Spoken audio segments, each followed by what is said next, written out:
Oke, assalamualaikum warahmatullahi wabarakatuh. Ketemu lagi di channel Balance Spot. Pada kesempatan kali ini kita akan belajar berkaitan dengan menu pada program aplikasi komputer Mayop. Di sini kita nanti akan belajar berkaitan dengan Mayop Accounting versi 19 ya teman-teman. Sebelumnya harus kita ketahui dulu bahwa di komputer akuntansi itu ada bermacam aplikasi ya. Yang pertama ada Mayop sendiri, ada Accurate, ada Zahir, dan masih banyak lagi. Nah, nanti pada kesempatan kali ini kita akan belajar berkaitan dengan menu yang ada di Mayop versi 19. Kenapa kok versi 19? Karena dari Mayop itu sendiri ketika awal launching tentunya dari versi 1, terus lama-kelamaan mengalami perkembangan di upgrade, update, dan seterusnya untuk menyempurnakan hingga sekarang sudah masuk ke versi 19. Mungkin teman-teman juga sudah punya versi yang lebih tinggi lagi, tapi di sini saya akan fokus ke versi 19. Oke, yang pertama langsung kita masuk ke menu yang pertama. Di sini kita sudah menampilkan tampilan awal ketika kita membuka program aplikasi Mayop. Yang pertama ada menu open. Open itu artinya apa? Open itu artinya membuka. Di sini ada tulisan open your company file, artinya buka file perusahaan kamu.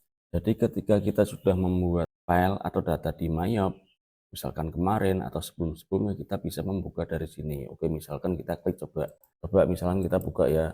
Nah, di sini kita bisa mencari datanya di mana.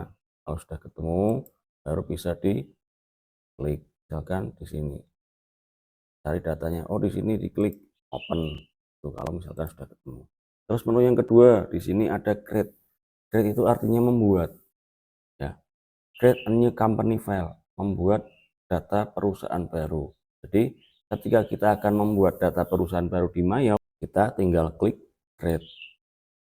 Ini ada pengenalan, ada identitas perusahaan, dan sebagainya ya. Ini harus kita isi. Nanti suatu saat kita akan praktek di sini. Oke, berikutnya explore the sample company. Explore berarti nanti kita akan membuka contoh perusahaan yang sudah disediakan di program aplikasi Mayop ini. Contohnya mana? Ini. Nah, ini contoh dari perusahaan Clearwater Pty Ltd. Ini adalah contoh perusahaan yang sudah disediakan program aplikasi Mayop. Di sini sampelnya ya. Terus berikutnya what's new. What's new itu penjelasan. What's new in this version, artinya penjelasan di Mayop. Ini versi berapa dan termasuk kalau misalkan kita ingin melihat. Tapi ini jarang dibuka ya.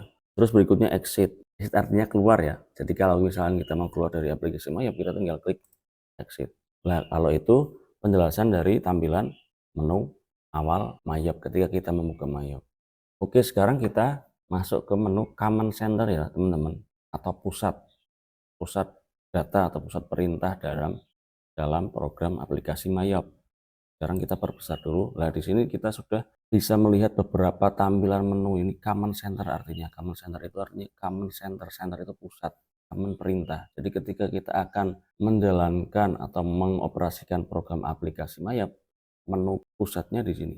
Yang pertama di menu account ada banking, sales, time billing, progress, payroll, inventory, dan card file. Dari 1, 2, 3, 4, 5, 6, 7, 8 menu ini yang sering dipakai itu ada menu account, banking, sales, progress, inventory, dan card file. Yang time billing sama payroll jarang kita pakai. Account itu artinya akun ya. Di menu akun ini fungsinya buat apa sih?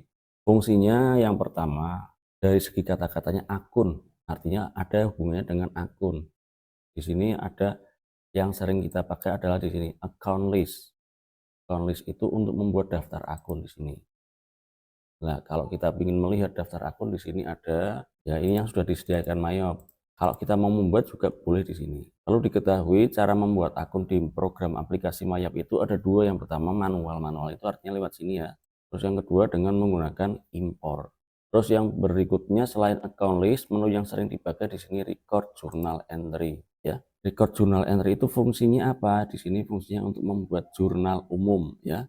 Pasti orang akuntansi teman-teman semua sudah familiar dengan yang namanya jurnal umum. Nah, buatnya lewat account record journal entry.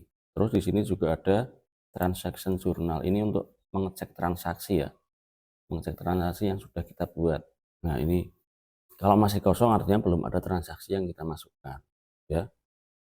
Jadi tanggalnya kita sesuaikan dari tanggal berapa ke tanggal berapa. Tuh, terus berikutnya geser ke menu banking. Menu yang kedua adalah menu banking. Yang sering dipakai di sini ada banking, spend money, receive money, dan reconcile account.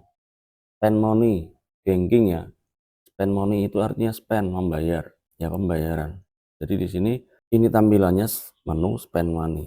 Jadi fungsinya untuk menginput atau mengentry transaksi pembayaran selain pembayaran utang ya, itu yang perlu digarisbawahi. Ini spend money. Lawannya spend money ada receive money. Receive itu artinya penerimaan. Ini menunya. Ini tampilannya seperti ini. Jadi fungsinya untuk menginput transaksi penerimaan selain penerimaan piutang. Terus berikutnya reconcile account, ini untuk rekonsiliasi bank lewat sini. Rekonsiliasi bank ya, seperti di materi kas bank. Untuk cek transaksi juga di sini ada transaction journal. Sama seperti yang tadi, disesuaikan tanggalnya dulu. Oke, berikutnya menu sales. Sales ini di sini ada beberapa yang sering digunakan. Yang pertama adalah enter sales. Enter sales fungsinya apa? Enter sales itu fungsinya untuk menginput transaksi penjualan, baik itu secara tunai ataupun secara kredit. Termasuk juga di sini ada retur penjualan.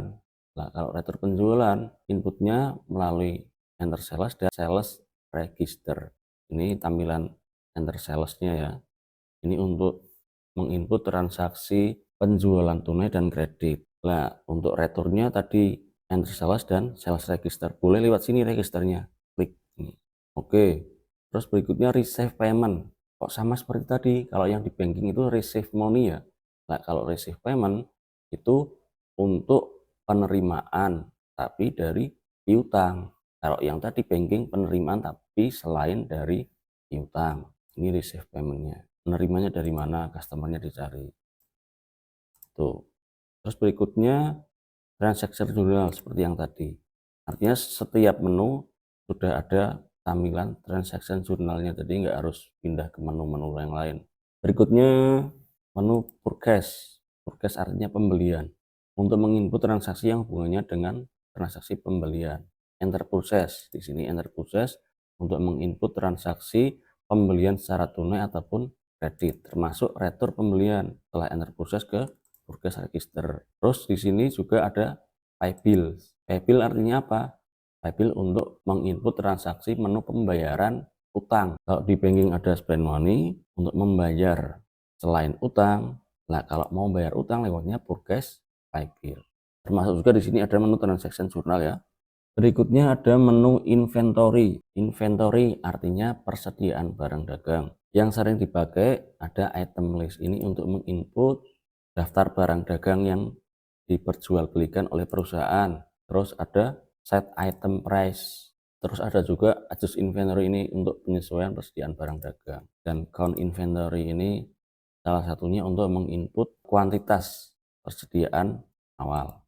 Oke, berikutnya ada menu card file. Card file di sini yang sering digunakan adalah card list. Artinya file kartu-kartu. Kartu kan ada macam-macam ya. Ada kartu utang, ada kartu piutang. Ini kartu piutang itu customer. Customer ini nanti di input di sini siapa aja, new. Nah, ini dimasukkan customer pertama. Terus berikutnya kalau supplier kartu utang berarti artinya masukkan di sini. Itu untuk menu card file. Oke, demikian ini penjelasan untuk menu-menu dan fungsinya yang ada dalam program aplikasi Mayap versi 19. Ini yang part 1 ya teman-teman. Nanti kita akan bertemu lagi pada kesempatan yang lain untuk membahas part yang kedua. Terima kasih.